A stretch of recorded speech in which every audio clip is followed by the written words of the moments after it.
warahmatullahi wabarakatuh. Alhamdulillahirabbil alamin. Wa bihi nasta'inu ala umuri dunya waddin. Asyhadu an la ilaha illallah wahdahu la syarika lah wa asyhadu anna Muhammadan abduhu wa rasuluh al-mab'uts rahmatan lil alamin. Allahumma shalli wa sallim wa barik ala nabiyyina Muhammadin sayyidil awwalin wal akhirin wa ala alihi wa sahbihi ajma'in, amma ba'd.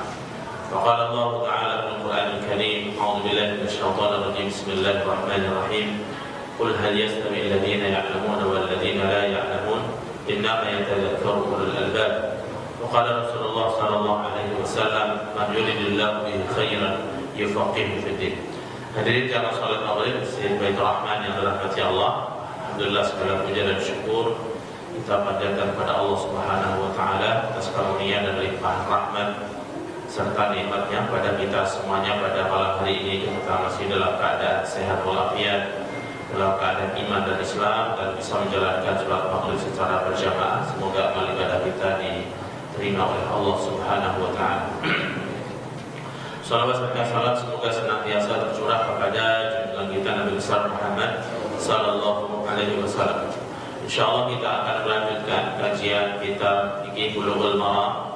Kita sampai atau masih dalam pembahasan tentang kitab shalah, ya, bab yang membahas tentang salat, dan khususnya adalah babul mawaqit, yaitu hadis-hadis yang berbicara tentang waktu-waktu salat.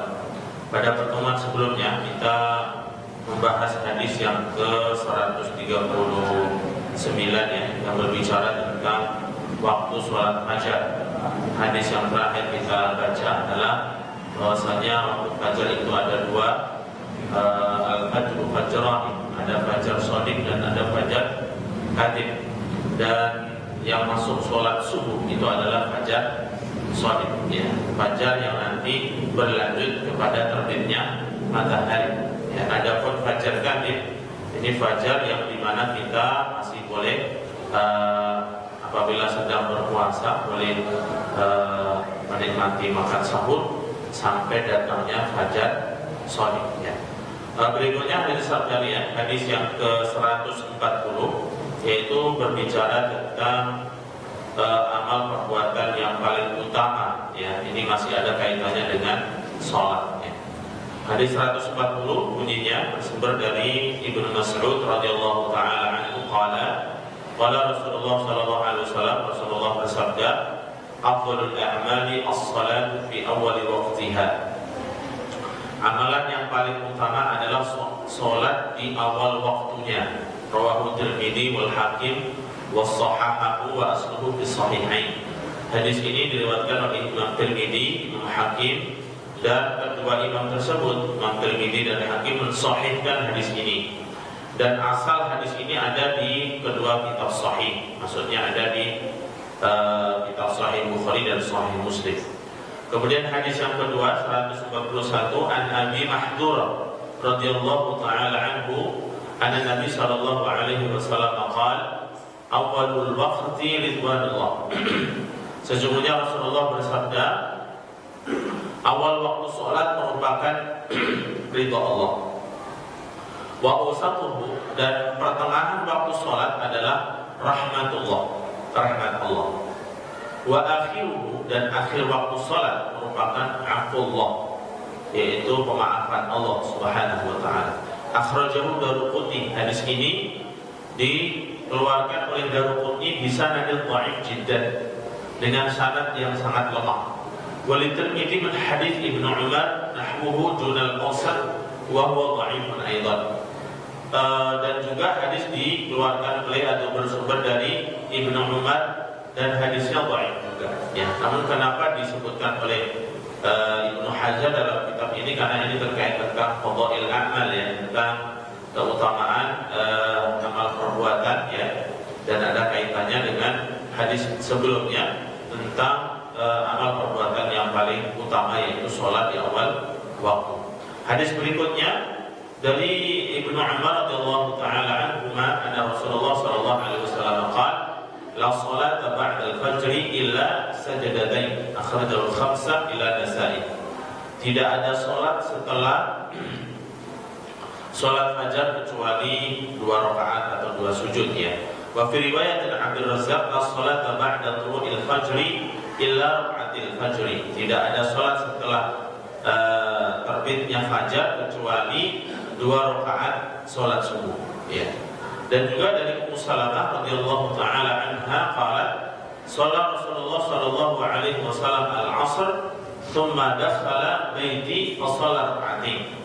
Rasulullah sallallahu alaihi wasallam selesai melaksanakan sholat asar, kemudian masuk ke dalam rumahku dan kemudian melakukan sholat 2 rakaat. Fasa'altuhu, kemudian aku bertanya, faqala syughiltu an raka'atain ba'da dhuhri fa shallaituhum al-an. Ketika ditanya sholat apa itu yang dilakukan setelah sholat asar, maka Rasulullah mengatakan sesungguhnya aku disibukkan dengan urusan sehingga tidak melakukan sholat 2 rakaat salat zuhur tadi, sehingga aku melakukannya sekarang, yang mengqadha 2 rakaat setelah zuhur dilakukan oleh Rasulullah setelah sholat asar.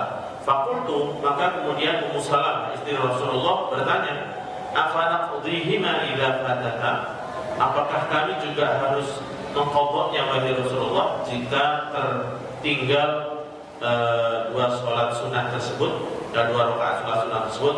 Qala la, Rasulullah mengatakan tidak ya. Ada kemungkinan ini adalah kekhususan Rasulullah sallallahu alaihi wasallam. Baik hadirin sekalian, kita akan membahas hadis yang pertama yang berbunyi afdhalus shalat di awwali waqtiha. Amal perbuatan yang paling utama adalah salat di awal waktu. Dalam beberapa riwayat bunyi hadis yang terkait dengan hadis ini, ja'at riwayat fi awwali waqtiha. Ada satu riwayat hadis yang bunyinya amal yang paling utama adalah salat di awal waktu. Wa ja'at riwayat ukhra, namun dalam riwayat yang lain bunyinya afdhalus shalat fi ala waqtiha. Sebaik-baik amal perbuatan adalah sholat pada waktunya. Kalau tadi di awal waktunya, kalau ini di pada waktunya. Kalau pada waktunya berarti mulai dari awal sampai akhir. Yang tidak utama berarti apabila sholat asar dilakukan di waktu lain, ataupun sholat zuhur dilakukan pada waktu asar, misalnya karena mengqadha. Dan bisa bermakna seperti itu. Intinya ada beberapa riwayat yang menjelaskan tentang hal ini. Yang satu hadis berbunyi sholat pada awal waktu, yang hadis lainnya sholat pada waktunya. Wal farqu bainahuma, perbedaan antara fi awwali waqtiha dan ala waqtiha. Jadi awal waktu dan pada waktunya adalah kata fi dalam hadis ini sebagai dzarfun lil afdhaliyah, menunjukkan makna waktu dan menunjukkan keutamaan.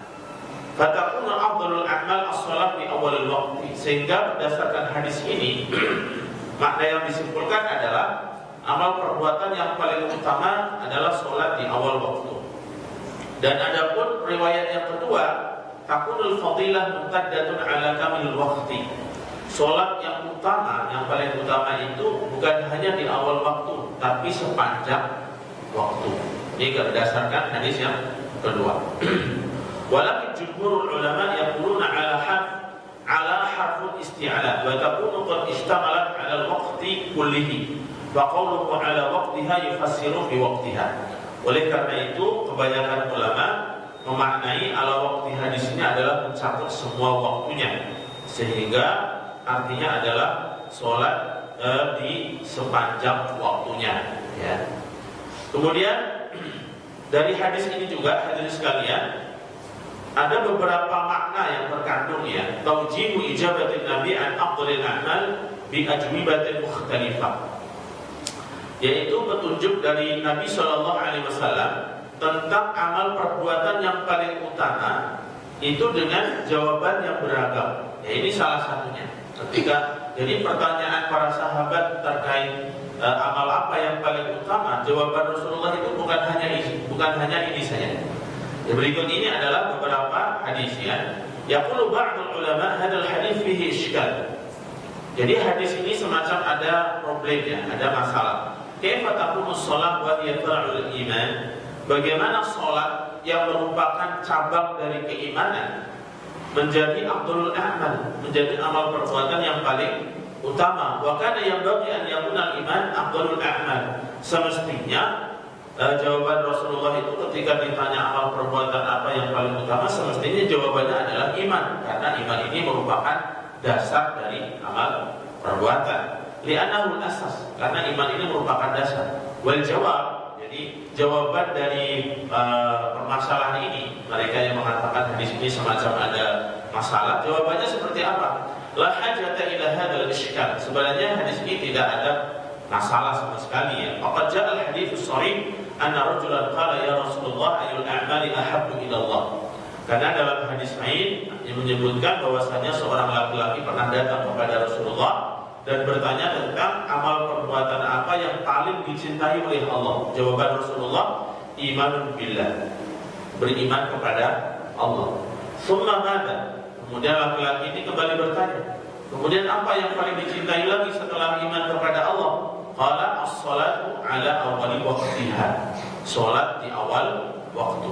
Ini dalam satu kesempatan jawaban Rasulullah ketika ditanya oleh seseorang, ditanya tentang amal perbuatan apa yang paling utama, jawabannya adalah iman billah, beriman kepada Allah, kemudian salat di awal waktu.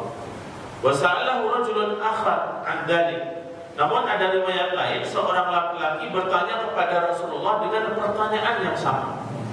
Jawaban Rasulullah ketika ditanya amal perbuatan apa yang paling utama, jawabannya adalah imanun billah, beriman kepada Allah. Summa kemudian apalagi wahai Rasulullah? Birrul walidain, berbuat baik kepada kedua orang tua. Wa sa'alahu akhar aydan. Dan ada riwayat lain yang pertanyaannya sama. Laki-laki lain bertanya kepada Rasulullah dengan pertanyaan yang sama. Jawaban Rasulullah pun berbeda. Ketika ditanya tentang amal perbuatan apa yang paling dicintai oleh Allah, jawaban Rasulullah adalah iman billah, beriman kepada Allah. Kemudian apa lagi wahai Rasulullah? Rasulullah menjawab, al-jihadu fi sabilillah. Jadi ada tiga laki-laki yang pada bertanya kepada Rasulullah di waktu yang berbeda dengan pertanyaan yang sama. Ada jawaban yang pertama itu sama-sama iman billah, namun jawaban yang keduanya ini beragam. Yang orang pertama dijawab apa tadi? Sholat di awal waktu. Yang kedua birrul walidain. Yang ketiga berjihad di jalan Allah. Lakin yara ba'dul ulama anna fi hadza syibhu ta'arud. Oleh karena itu sebagian ulama memandang beberapa riwayat ini semacam ada kontradiktif, ya. Boleh sebenarnya ta'arud. Namun dijawab sebenarnya hadis ini tidak ada kontradiksi dalam maknanya. Bal hadza mura'atun li halis sa'il wa ma yasluhu lahu. Akan tetapi hadis ini menjelaskan tentang bagaimana Rasulullah itu dalam menjawab sebuah pertanyaan itu mempertimbangkan penanya, mempertimbangkan keadaan si penanya. Nah tadi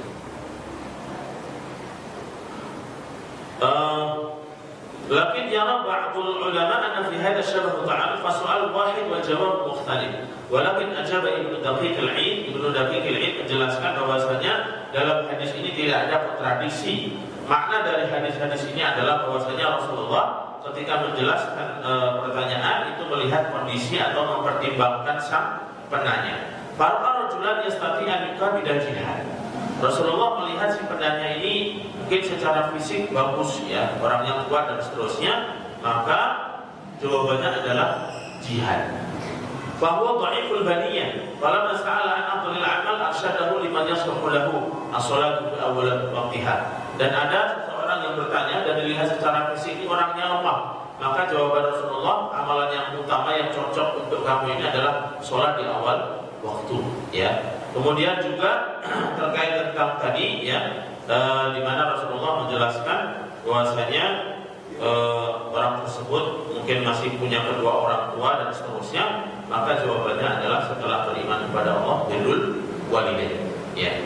Fasolat kita maupun, ya. Oleh karena itu makna daripada hadis ini, hadirin sekalian, bahwasanya bukan berarti ketika diperintahkan untuk birrul walidain itu mengesampingkan sholat, bukan, ya.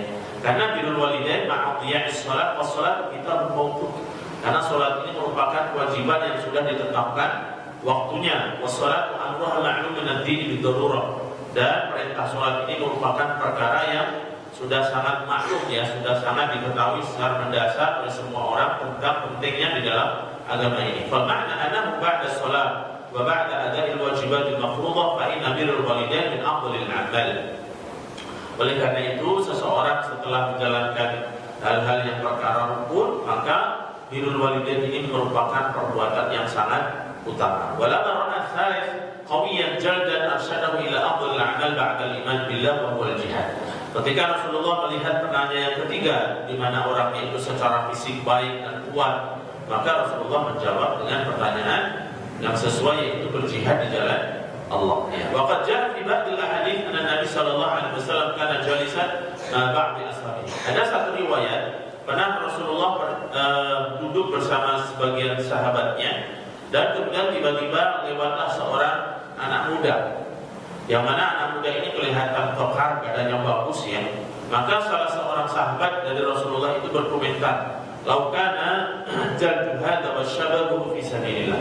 Seandainya pemuda ini berjuang yang dengan kegagahan fisiknya, dia berjuang di jalan Allah Subhanahu wa taala. Maka Rasulullah pun mengomentari, "In kana kharaja yas'a liya'wa nafsahu bahwa fisabilillah." Seandainya dia keluar rumah demi untuk memenuhi kebutuhan dirinya, ya, menjaga ifah itu tidak meminta-minta karena fisiknya kuat ya, maka dia pun termasuk di fisabilillah.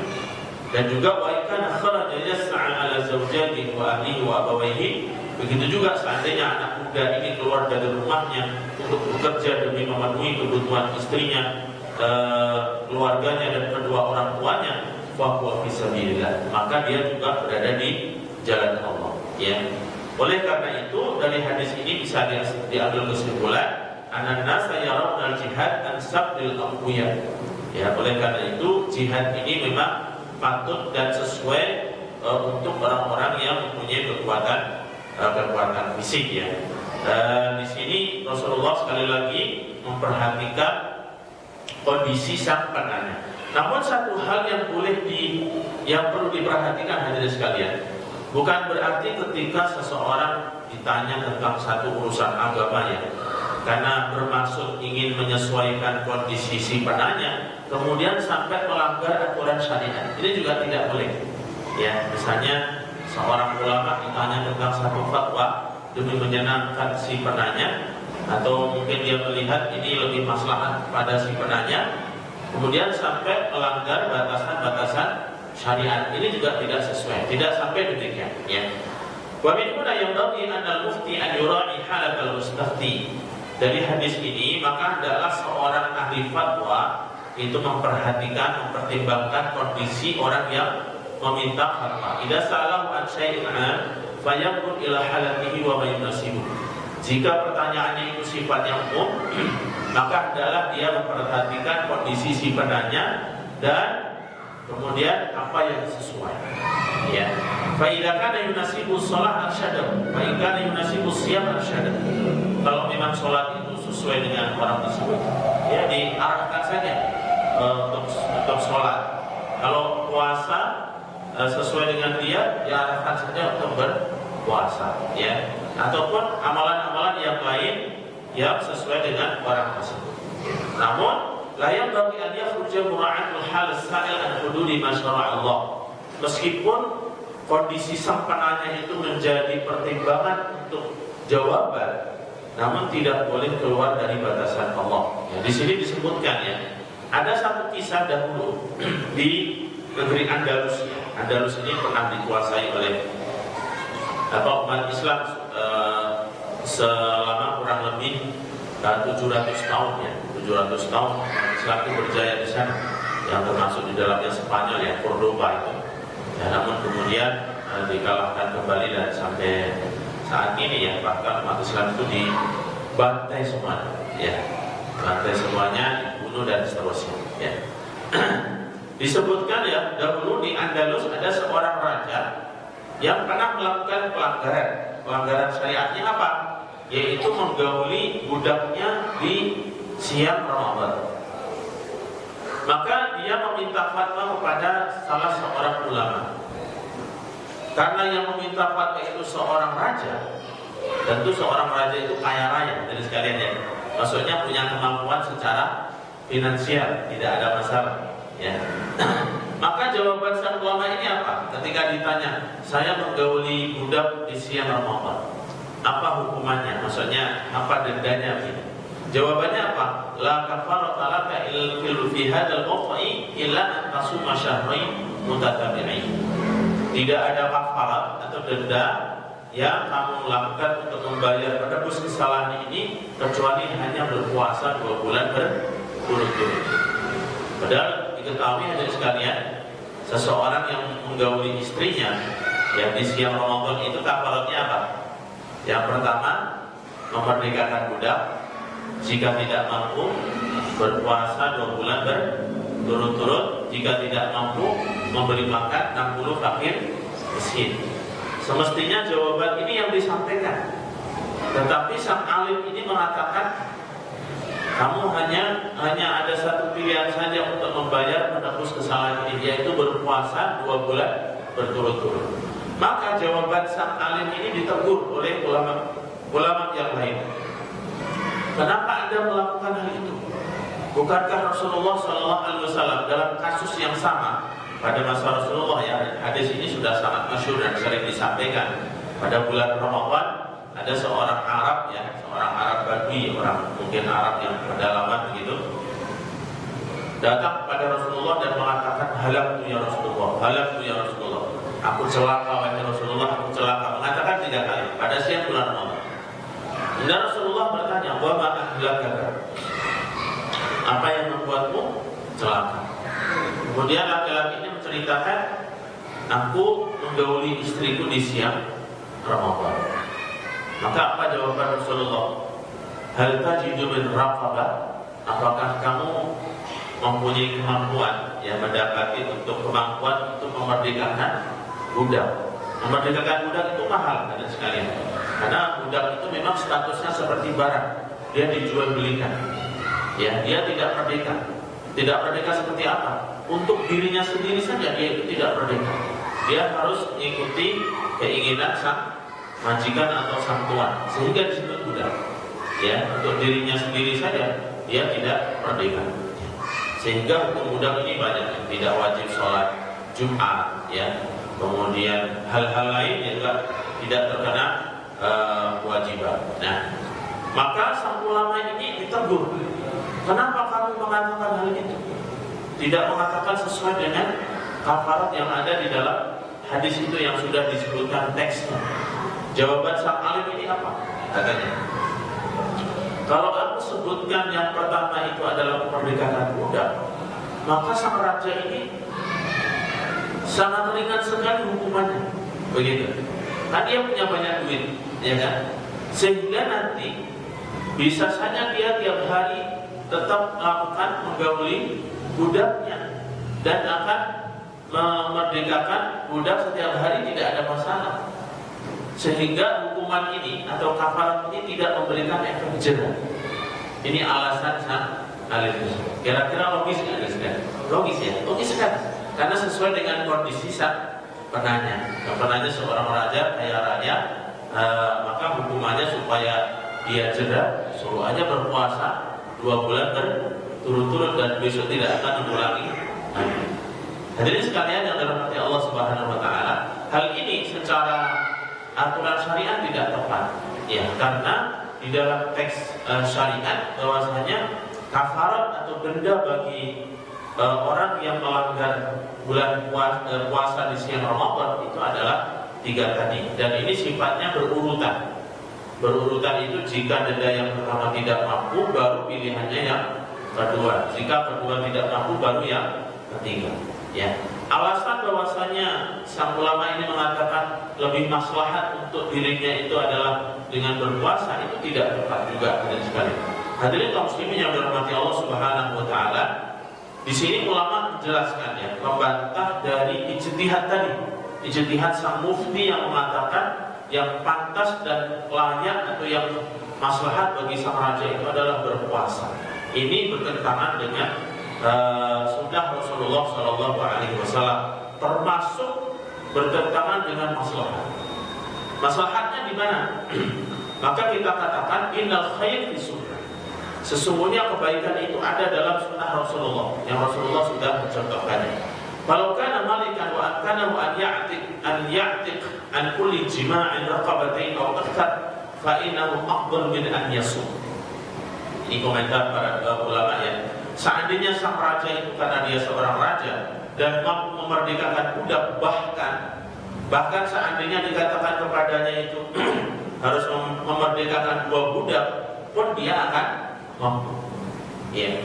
Kemudian li'annahu kama yaqulu usuliyun al-khairul muta'addi khairun minal khairil lazim li sahibi. Sesungguhnya kebaikan yang bisa menular, kebaikan yang kebaikannya itu bukan hanya untuk dirinya sendiri, itu lebih baik daripada kebaikan yang nilainya itu hanya dirinya sendiri. Maksudnya apa? Kalau memerdekakan budak itu adalah kebaikan, dan kebaikannya bukan hanya untuk si pelaku tadi. Untuk siapa? Sang budak yang tadinya statusnya dari budak menjadi merdeka. Kalau puasa itu kebaikan juga, tetapi kebaikan yang nilainya itu hanya untuk dirinya sendiri. Dia tidak memberikan efek apapun kepada orang lain. Ya. Oleh karena itu, sunnah Nabi ini tetap merupakan sesuatu yang paling utama. Kemudian di sini disebutkan mana? Kalau kana malikan ya, fa innahu afdal min an yasum.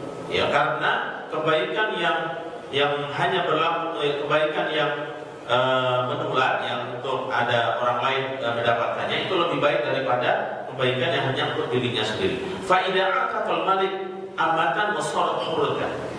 Seandainya seorang raja itu memerdekakan seorang wanita budak, kemudian dia menjadi wanita merdeka, fa inna kulla ma tunjibuhu sayakunu ahram. Maka setiap yang akan dilahirkan dari rahimnya itu statusnya akan menjadi anak merdeka. Ya, karena seorang budak itu apabila digauli oleh pemajikannya dan kemudian nanti mempunyai anak, anaknya itu tetap akan menjadi anak budak. Oleh karena itu, jika dia statusnya merdeka, maka anaknya akan merdeka. Ya. Fahuwa idza ataqaha faka'annama awjadaha minal 'adab ilal wujud. Oleh karena itu, seandainya dia memerdekakan seorang budak, maka seolah-olah dia telah menciptakan sesuatu yang tidak ada menjadi ada. Ya, seorang budak itu kan seperti barang. Ya. Kemudian dia mempunyai hak. Ya, sehingga lebih dari status budak menjadi merdeka. Fayasirulaha ahkamul ahram. Maka dia akan menjadi penyebab datangnya orang-orang merdeka setelahnya. Wa kadzalika al-'abd, begitu juga seorang budak laki-laki, hatta annahu yasiru shalihan lil qada wa shalihan lil jihad wa shalihan lil qiyadah. Ketika seorang budak laki-laki itu dimerdekakan dan kemudian berstatus menjadi merdeka, maka dia saleh atau layak untuk menjadi seorang qadhi, seorang hakim, boleh untuk memimpin perang, jihad, boleh menjadi punya kekuasaan dan seterusnya. Yang mana hal ini tidak boleh dimiliki oleh seorang budak. Fayasirullah fasolihan imarah wal wilayah, bahkan berhak untuk menjadi amir, ya, pemimpin kaum muslimin. Fayakunu budak khairul katsir. Maka dengan memerdekakan budak itu banyak kebaikan yang ditimbulkan. Wakadari kalau anak pun dimulakan lana ahrar. Begitu juga jika budaknya itu perempuan, maka akan melahirkan orang-orang yang merdeka. Faidah ataqa salatina jariyatan. Seandainya sang malik, sang raja ini misalnya setiap hari menggauli budak seseorang dan kemudian melanggar puasa, dan setiap seharinya dia memerdekakan budak, maka akan ada 30 budak yang dimerdekakan. Amal shoma 20 syahran. Faman ladzi sayaqulu 'ala an-nasi min shaumi. Kalau hukumannya itu berupa puasa, apa kebaikan yang akan didapatkan oleh orang lain? Tidak ada. Karena puasa ini kesolihan yang manfaatnya untuk dirinya sendiri saja. Ya. Oleh karena itu hadirin sekalian, sekali lagi bahwasanya kemaslahatan yang diambil pertimbangan oleh seorang mufti yang saat itu pernah terjadi ini dianggap tidak sesuai, meskipun dia berdasarkan atau mengambil kesimpulan bahwasanya jawaban fatwa itu disesuaikan dengan kondisi sang penanya, namun dengan catatan tidak boleh melanggar aturan yang sudah baku. Gitu ya, dan sekalian. Termasuk dalam fatwa hari ini. Ya, fatwa hari ini itu tidak boleh hanya sekedar menyenangkan penguasa, misalnya menyenangkan orang yang meminta fatwa, atau hanya sekedar mencari pembenaran saja. Banyak orang yang meminta fatwa ataupun bertanya bukan mencari kebenaran, tetapi mencari pembenaran. Nah, itu banyak sekali. Ya, oleh karena itu, hadirin sekalian, pertimbangan seorang mufti kepada sang mustafti yang menanya fatwa itu juga mempertimbangkan kaidah-kaidah syariat. Wa dhanna al-mufti anna fi dzalikal maslahah khata'. Oleh karena itu, pandangan sang mufti tadi yang melihat bahwasanya jawabannya itu mengandung kemaslahatan itu dianggap kesalahan yang tidak sesuai. Bal maslahah qulubul maslahah fi ittiba'i sunnah Rasulullah sallallahu alaihi wasallam. Bahkan kemaslahatan itu adalah sesuatu yang Rasulullah telah mencontohkannya. Walau kana al-amru kama qala hadzal mustahid. Seandainya urusan agama ini seperti apa yang dicontohkan oleh sang mufti tadi, mustahid tadi, laqala satu syahrain tatabi'ini aw itqra. Maka sungguh Rasulullah pun pada waktu itu pasti akan sudah menjawab pertanyaan bagi orang yang melanggar puasa di siang Ramadan. Itu sifatnya opsional, pilihan, bukan berurutan. Seandainya maslahatan dari setiap kafarat itu sama, ya. Jadi kesimpulannya hadirin sekalian, meskipun ya hadis-hadis tadi memberikan pelajaran bahwasanya Rasulullah itu ketika menjawab pertanyaan para sahabat itu beragam, dengan pertanyaan yang sama tapi jawabannya beragam dengan mempertimbangkan kondisi sang penanya. Namun sekali lagi bahwasanya pertimbangan tersebut tidak boleh melanggar syariat yang sudah ditetapkan. Kemudian berikutnya dari sekalian dari hadis ini juga fadlus shalat di awalil waqti. Ya, keutamaan salat di awal waktu. Anna shalat di awalil waqti min afdhalil a'mal. Ya, sesungguhnya salat di awal waktu ini merupakan amalan yang paling utama, ya. Sebagaimana hadis-hadis ya sebelumnya juga demikian.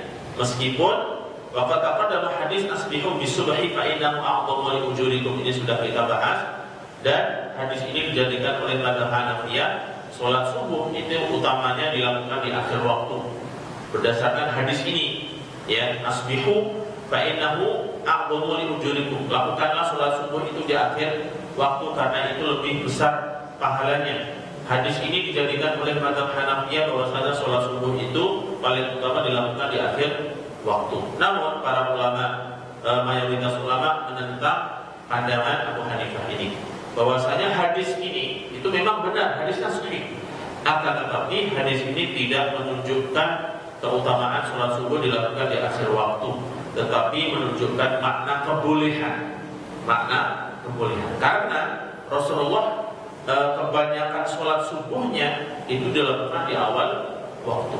Hadis-hadis yang menunjukkan hal itu contohnya dari sekalian, karena nisa'ul ansor adalah wanita-wanita ansor yashhadna sholat al-fajr. Mereka itu ikut menyaksikan berjamaah sholat subuh yang bersama Rasulullah. Rasulullah mutlafi'at, ya, mereka menggunakan pakaian yang tertutup, ya. Kemudian kemudian mereka selesai sholat subuh, satu sama lain tidak saling mengetahui, disebabkan al-ghalas itu waktu yang masih gelap.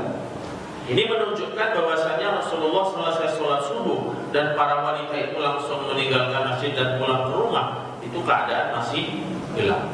Nah, ini menunjukkan bahwasanya Rasulullah kebanyakan melakukan sholat subuh itu di awal waktu. Dan hadis lain yang menguatkan hal itu adalah inna kana yafatilu min sholat subhi hina ya'rifu ar-rajul jalisahu. Adalah Rasulullah sallallahu alaihi wasallam melakukan sholat subuh itu ketika seseorang melihat, ya, melihat orang di sampingnya itu sudah kelihatan. Wa kana yaqra'u bi sittin ila al-mi'ah. Dan di dalam sholat subuhnya itu Rasulullah kebanyakan membaca 60 sampai 100 ayat.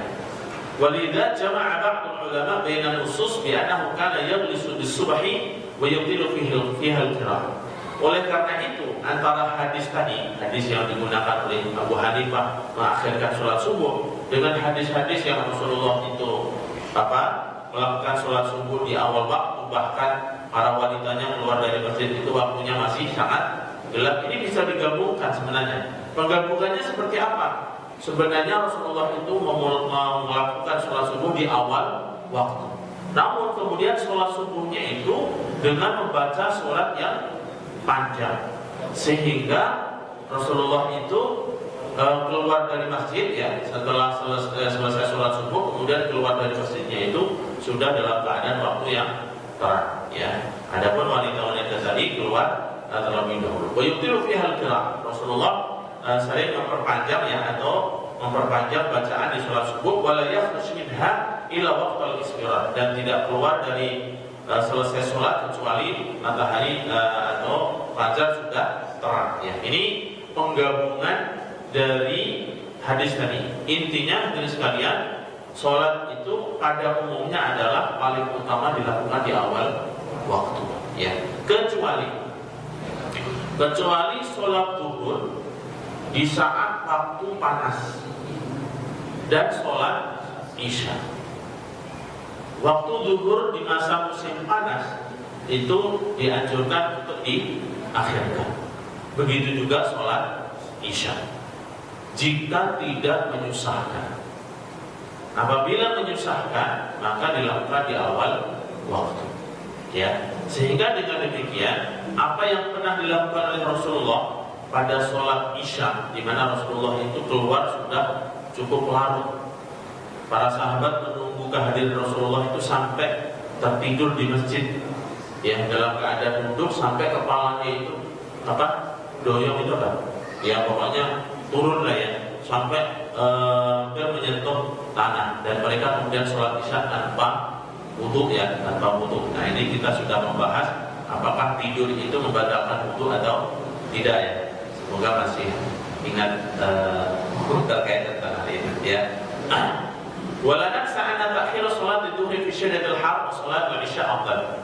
Dan kita tidak lupa tentunya dengan hadis yang berbicara tentang mengakhirkan waktu zuhur di musim panas dan mengakhirkan waktu sholat isya itu adalah lebih utama ya. Tentu untuk di Indonesia barangkali hal ini tidak berlaku ya, karena di sini tidak ada musim panas ya. Adanya musim apa? Musim kemarau ya, kemarau dan musim hujan ya. Kalau di Arab itu ada musim panas dan musim dingin. Kalau di Sudan itu ada musim panas dan musim panas sekali ya. Jadi ada dua musim juga, panas dan panas banget kalau di Sudan itu. Nah, ini berdasarkan hadis Rasulullah, "Dastadil har fa'abridu bis-shalah." Jika panas itu sangat menyengat, maka abridu bis-shalah, tunggulah sampai dingin untuk sholat. Ini maksudnya sholat zuhur. Fa inna syiddatal harri min fayhi jahannam. Karena sesungguhnya panasnya terik ya, matahari itu bagian dari hembusan neraka jahanam, dan kita sudah bahas juga apakah ucapan Rasulullah ini sifatnya majaz, hanya kinayah, bahasa kiasan saja, ataukah makna hakiki, maksudnya cuaca panas itu benar-benar hembusan dari neraka jahanam. Ya, kita sudah bahas tentang hal itu ya, hadis sekalian. Nah, adapun hadis yang kedua tadi, hadis sekalian, secara makna, secara kedudukan itu hadisnya lemah ya, bahwasanya dari hadis Ibnu Umar dikatakan awal waktu itu merupakan ridwanullah ya, itu ridho Allah Subhanahu wa taala.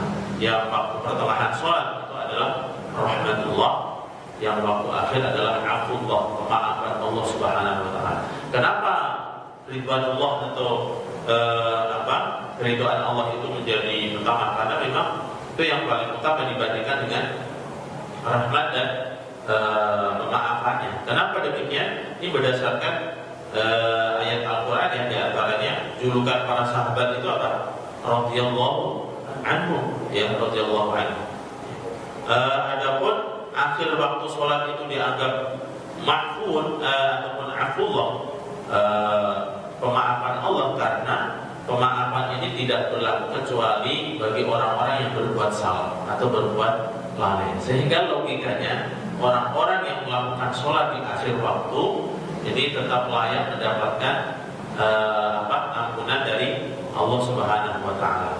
Dan orang-orang yang melakukan sholat di akhir waktu ini adalah dianggap orang-orang yang kurang atau abeh, ya, atau ada sesuatu yang aib sehingga berhak untuk mendapatkan ampunan dari Allah Subhanahu wa taala. Hadis ini secara makna mendukung hadis sebelumnya, bahwasanya amal yang paling utama itu adalah sholat di awal waktu. Baik, hadirin sekalian yang dirahmati Allah Subhanahu wa taala, ya, hadis yang berikutnya ternyata tidak mencukupkan waktunya, ya, tidak mencukupi waktunya, yaitu tentang hukum sholat sunnah setelah terbit fajar, ya, dan juga sholat sunnah setelah sholat asar yang dilakukan oleh Rasulullah. Tapi kesimpulannya hadirin sekalian, sebagian ulama memahami hadis ini bahwasanya melakukan sholat sunnah yang mengqadha dilakukan setelah asar ini bagian dari kekhususan Nabi Shallallahu Alaihi Wasallam. Berdasarkan pertanyaan tadi Ummu Salamah, apakah kami juga patut untuk mengqadhanya oleh Rasulullah jika ketinggalan sholat sunnah 2 rakaat salat zuhur, kita qadha setelah asar? Tidak perlu. Nah, jawaban seperti ini dipahami oleh sebagian ulama bahwasanya ini adalah bagian dari kekhususan Nabi Shallallahu Alaihi Wasallam. Baik, hadirin sekalian, semoga memberikan pemahaman kepada kita tentang masalah fikih, ya, semoga bermanfaat bagi kita semuanya. Kita akhiri dengan hamdalah dan doa kafaratul majelis. Alhamdulillahirabbil alamin. Subhanaka Allahumma wa bihamdika, asyhadu an la ilaha illa anta, astaghfiruka wa atubu ilaik. Assalamualaikum warahmatullahi wabarakatuh.